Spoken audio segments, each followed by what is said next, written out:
यीशु मसीह का प्यारा वचन, पाँव को दीपक को राह को रोशन, ये है मसीह का प्यारा वचन, ये है वचन प्यारा। परमेश्वर के धन्य नाम की महिमा हो। प्रभात मनन के सत्र 2357 में आप सभी का बड़े प्रेम के साथ स्वागत करता हूं। आइए आज के मनन के लिए हम पढ़ते हैं पतरस की पहली पत्री 2 अध्याय उसकी 6 पद। इस कारण पवित्र शास्त्र में भी आया है, देखो मैं सियोन में कोने के सिरे का चुना हुआ और बहुमूल्य पत्थर धरता हूँ, और जो कोई उस पर विश्वास करेगा वो किसी रीति से लज्जित नहीं होगा।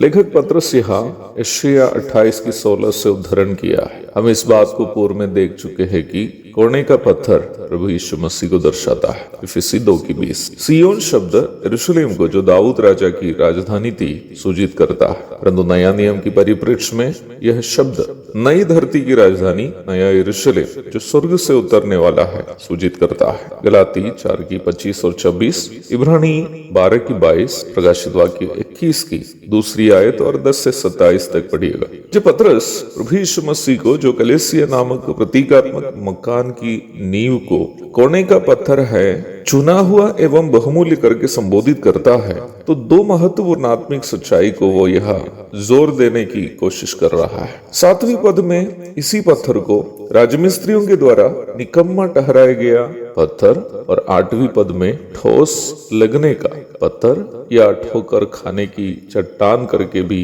परिचय कराया गया है, जो सभी पुराने नियम से उदाहरण ही है।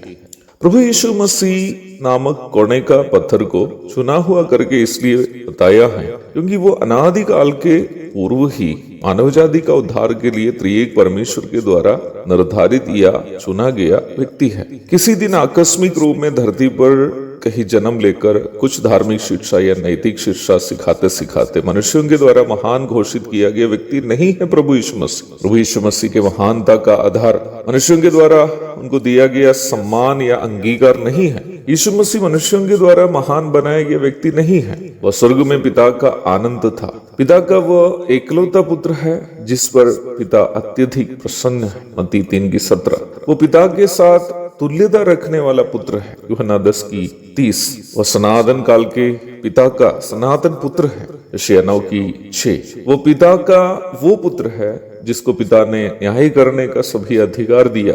यूहन्ना 5:22। वो युग युग तक नया यरूशलेम से सारी पृथ्वी और आकाश पर शासन करने वाला है। मत्ती 19:28, प्रकाशित वाक्य 21:23 और 24। इस यीशु मसीह को पिता परमेश्वर ने चुनकर हमारे उद्धार के लिए धरती पर मनुष्य रूप में भेजा था। वो बहुमूल्य पत्थर है। उनकी कीमत मनुष्य कभी तोल नहीं सकता। मनुष्यों के लिए उनकी कीमत तोलना असंभव था, इसलिए वे लोगों ने उसे तुच्छ समझे। ये मनुष्य का स्वाभाविक स्वभाव है। पाप से प्रदूषित होने के कारण मनुष्य के स्वभाव की ये गड़बड़ी है, परंतु यह गड़बड़ी यीशु मसीह के मूल्य को कम नहीं करती है। प्रभु यीशु मसीह के मूल्य को तोलने वाला स्वयं परमेश्वर ही है। इसलिए प्रभु ने कहा कि मुझे मनुष्यों की गवाही की आवश्यकता नहीं है। यूहन्ना 5:31 से 37 तक। यीशु मसीह का ये अनुभव मेरे लिए और आपके लिए भी एक प्रायोगिक शिक्षा प्रदान करता है। हम मनुष्य कितने अच्छा से भी जीने की कोशिश करें, कोई ना कोई हमारे पीछे पड़े रहेंगे कुछ ना कुछ त्रुटि ढूंढने के लिए।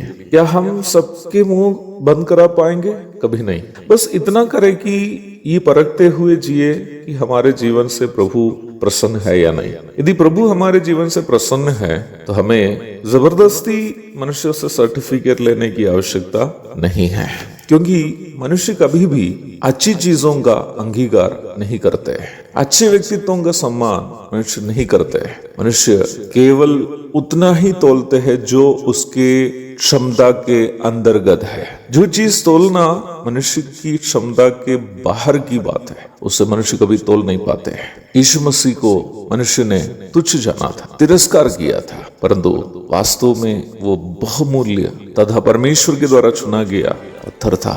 एक और शुभ दिन की धन्य कामनाओं के साथ आज का मनन में यह समाप्त करता हूँ। प्रभु आप सबको आशीष दे। आमीन।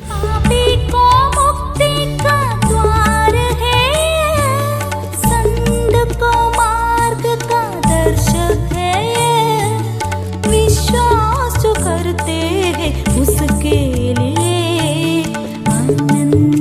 जीवन का साधन है ये है वचन, प्यारा वचन, यीशु मसीह का प्यारा वचन।